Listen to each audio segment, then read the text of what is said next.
Hi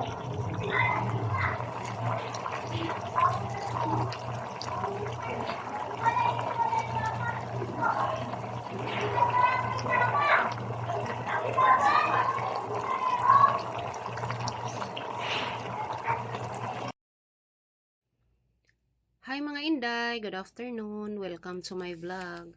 For today's video, magluluto lang po ako ng ginisang gulay. Ayan, nagpapainit na po ako ng mantika at igigisa ko na po itong ating garlic. Isusunod ko naman po itong ating sibuyas.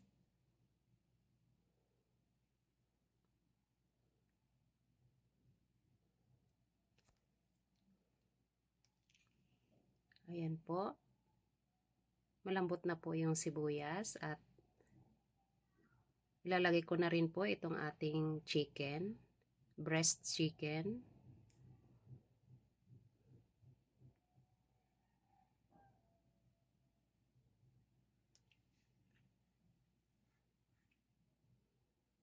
Halo-haloin ko lang po.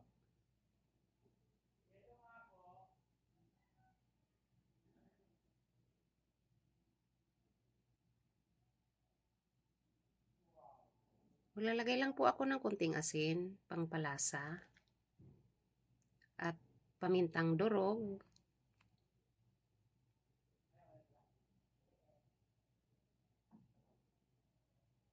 Ilalagay na rin natin itong ating sayote.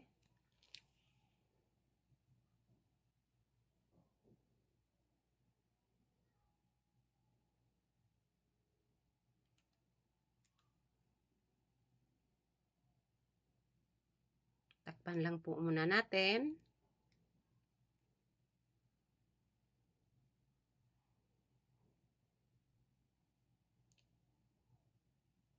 Ayan po. Medyo malambot na po ng konti. Isusunod naman natin paglagay itong ating carrots.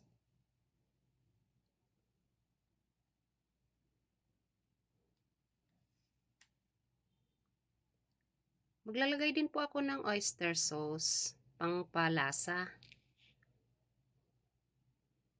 Medyo manamis-namis po yan, kaya masarap po yan para sa mga ginisa.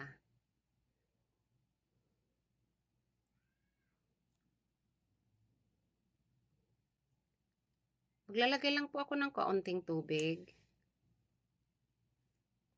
Kasi po yung mga anak ko gusto lagi may konting sabaw. Ayan po. Malambot na po yung carrot saka sayote.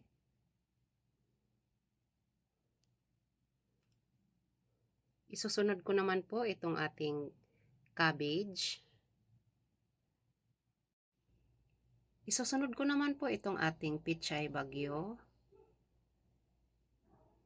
Yan, punong-puno. Pero okay lang po yan dahil yung mga anak ko mahilig po yan sa mga cabbage. Ayan po. Halo-haloin lang natin. Maglalagay din po ako ng bell pepper. Yan po ay napakasustansya din po yan. Dagdag aroma din po yan sa ating mga niluluto. Ayan po. Ayan po, luto na po yan. Tikman po natin kung tama lang po yung lasa. Medyo matabang po, kaya magdadagdag po ako ng konting asin. At saka maglalagay din po ako ng konting pamintang durog. Mas masarap po pag medyo manamis-namis siya. Ayan. Ayan po, maglalagay din po ako ng isang kutsarang cornstarch na nilulusaw ko po sa tubig para yung ating sabaw ay medyo malapot po ng kaunti. Ayan po, luto na po yan. Maya konti ay pwede na po natin patayin yung kalan. Ayan, tinikman po natin kung tama lang po yung lasa. Ayan po, napakasarap po niyan. Ayan po, luto na po yan.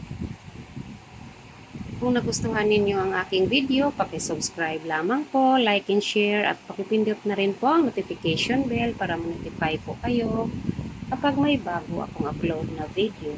Yun lamang po. Maraming salamat. Bye. God bless.